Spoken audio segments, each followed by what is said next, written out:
Agora você ouve uma palavra de vida com o pastor Érico Rodolfo Bussinger.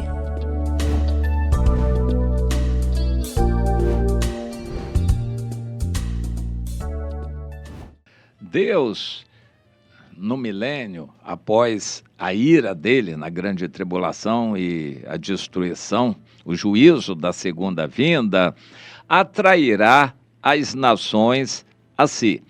Este é o propósito de Deus, ser benigno, atrair as nações, as pessoas a si. Bom, o pecado entrou no mundo depois que Deus tinha feito tudo muito bem, inclusive o ser humano perfeito à sua imagem e semelhança. Esse é um mistério que muitas pessoas ficam pensando sobre isso, mas que não faz diferença, porque é passado, já aconteceu. O fato é que hoje toda a raça humana é decaída, a natureza humana é decaída e todas as pessoas são pecadoras, por natureza. Tudo que um pecador faz é pecado. Até as boas coisas que faz também são pecado aos olhos de Deus, porque são por interesse, para si, visando estabelecer a sua justiça própria. Nós somos pecadores por natureza, e se não houver uma redenção, é perdição na certa. Seja a pessoa boazinha aos seus olhos, ou seja má aos seus próprios olhos. O que vai nos julgar não serão nossos olhos, mas os olhos de Deus. E o fato é, toda a raça humana está caída. E Jesus veio para ser a redenção, mas espontaneamente. Jesus não veio para ser imposto sobre ninguém. De vez em quando aparece alguma doutrina aí, alguma teologia da predestinação, de alguma maneira que tenta dizer que Deus fez tudo, nos trata como robôs e alguns já estão destinados mesmo à salvação e não tem jeito, e outros destinados à perdição e também não vai ter jeito. Eliminam, portanto, praticamente a participação humana. Mas a Bíblia toda, do princípio ao fim, traz a participação humana. O ser de Deus condicional permeia toda a Bíblia e não tem jeito de negar isto. A Bíblia não é um relato de coisas já feitas e determinadas a acontecerem, mas a Bíblia é um livro que traz para nós grandes desafios e estabelece para nós a dependência da atuação de cada um para a sua salvação e para a eternidade. Mas nós reconhecemos que estamos lutando contra gigantes no mundo. O mundo se agiganta cada vez mais e nós nos sentimos pequenininhos. Fazer a obra de Deus, atrair pessoas a Deus hoje está cada vez mais difícil, porque o mundo é muito forte em atrair as pessoas, enganar as pessoas. O mundo está sendo cada vez mais tratado por Satanás para consolidar o poder dele e estabelecer esse poder sobre as pessoas. Nós cremos que Deus, que é o nosso Deus, um Deus maravilhoso, estabeleceu graça para nós conseguirmos vencer o mundo. Jesus disse que ele venceu o mundo e nós, baseados nele, em Jesus, podemos também vencer o mundo. E nós temos que entender como é esse processo. Mas é uma luta, convenhamos, desigual entre nós e o mundo. O mundo é sempre muito mais pujante, mais forte, maior do que nós. E nós somos pequenininhos e tudo é difícil para nós. Por isso nós vamos depender sempre da graça e somente da graça de Deus. Mas Deus planeja uma outra época, uma dispensação nova, em que as pessoas não terão atuação de Satanás, porque estará preso por 1000 anos durante o milênio, e as pessoas poderão se achegar a Deus e haverá uma punição imediata sobre aqueles que não quiserem o Senhor, de forma que as pessoas entenderão que, mesmo que não seja da vontade primeira delas, mas que elas necessitarão de buscar o Senhor.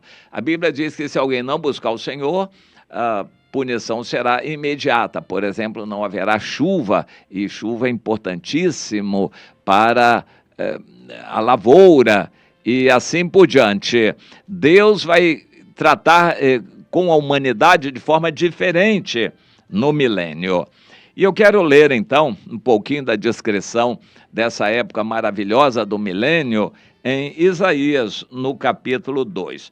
No capítulo 1, Deus diz que Sião será redimida pelo direito, e os que se arrependerem pela justiça, mas os transgressores e os pecadores serão destruídos. Isso é o destino eterno. Aqueles que estarão com o Senhor para o bem, para sempre, na eternidade, e os que estarão na condenação, sofrendo a consequência de seus pecados, também igualmente por toda a eternidade. Mas haverá um momento em que essas coisas serão bem claras e definidas. Na verdade, existe uma época chamada na Bíblia de tempo do fim, que nós já estamos vivendo os primórdios, daqui a pouco o arrebatamento da igreja, a grande tribulação, em que o mundo será totalmente entregue a Satanás, e por fim a volta de Jesus com poder e grande glória, vai prender a Satanás, vai destruir a maior parte da humanidade e vai destruir todas as obras do homem sobre a terra. E Jesus reinará numa sociedade agropastoril, o homem em contato com a natureza, por 1000 anos, e as pessoas serão como que obrigadas a reconhecer a Deus, ou pelo menos proibidas de pecar. Será uma nova dispensação diferente. Eu quero ler sobre isso no capítulo 2 de Isaías. Palavra que em visão veio a Isaías, filho de Amós, a respeito de Judá e Jerusalém. Nos últimos dias acontecerá que o monte da casa do Senhor será estabelecido no cume ou no cimo dos montes, e se elevará sobre todos os outeiros, e para ele afluirão todos os povos. Bem, o que aconteceu no dilúvio vai ser revertido. A terra vai ser planificada.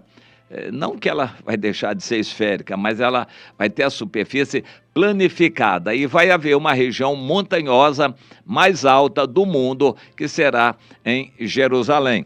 E aquele monte abrigará o templo do Senhor, onde Jesus estará. E diz então o texto que todas as nações subirão a Jerusalém.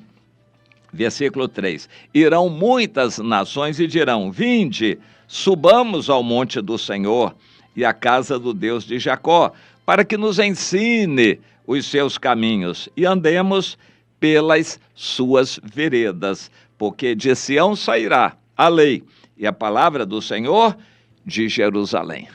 Que coisa interessante, a humanidade começará pequena, mas depois de 1000 anos ela crescerá bastante, e toda aquela gente irá a Jerusalém adorar a Deus, buscar conhecimento de Deus. E no versículo 4, o Senhor Jesus julgará entre os povos e corrigirá muitas nações. Estas converterão suas espadas em relhas de arados, e converterão suas lanças em podadeiras de plantas. Não haverá mais guerra. Uma nação não levantará a espada contra outra nação, nem aprenderão mais a guerra. Vinde, ó casa de Jacó, e andemos na luz do Senhor. Essa exortação é para agora, e no caso de Isaías, 700 anos antes de Cristo, para Israel naquela época. Vale para nós o convite da graça. Vinde, andemos na luz do Senhor. População do mundo, povo de Israel, todos andemos na luz do Senhor. Mas o Senhor diz, para que tudo isso aconteça, antes vai acontecer a grande tribulação.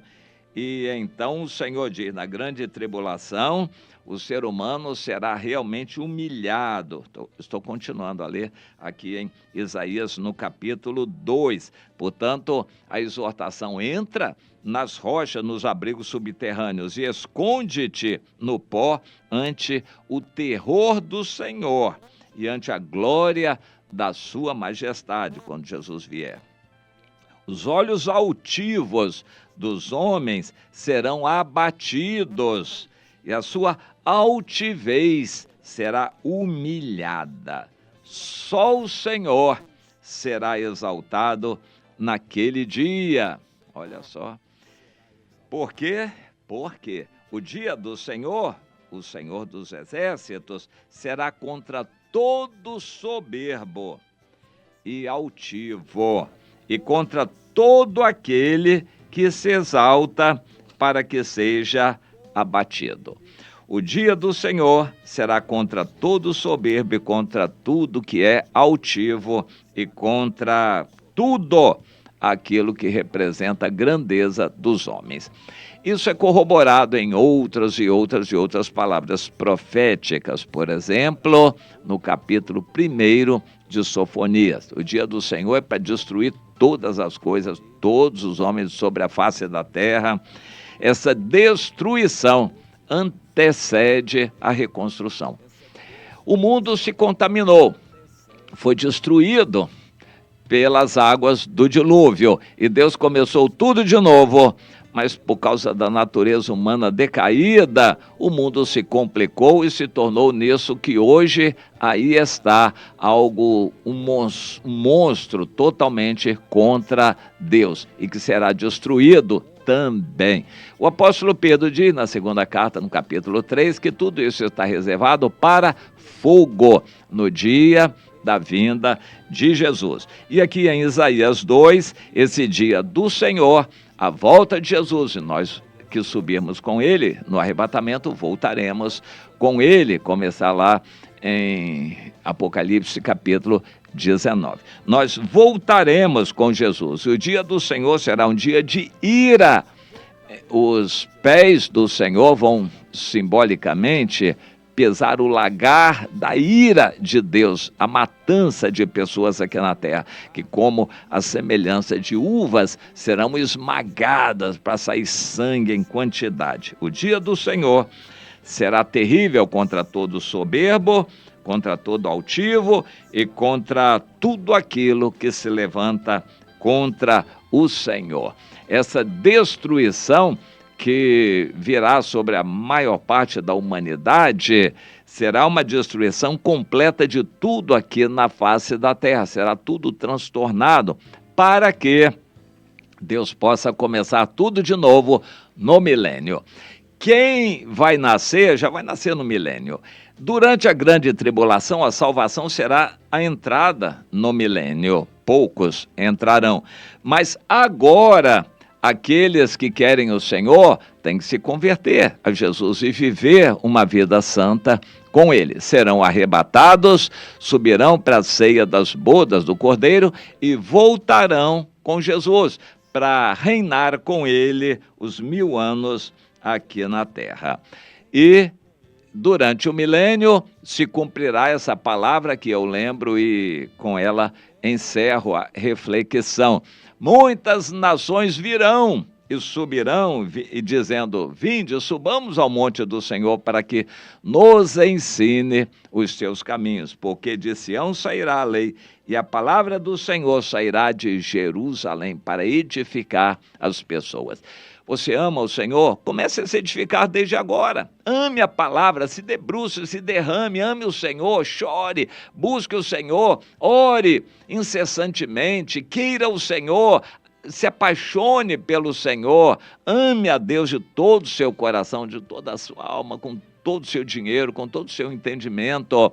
Ame o Senhor. Comece desde já a valorizar aquilo que será a pedra de valor no milênio, o conhecimento do Senhor. Comece agora, desde já, a conhecer o Senhor, tanto para garantir a sua salvação, como para você já estar andando nessa sintonia de conhecer o Senhor, que é o maior privilégio de um ser humano.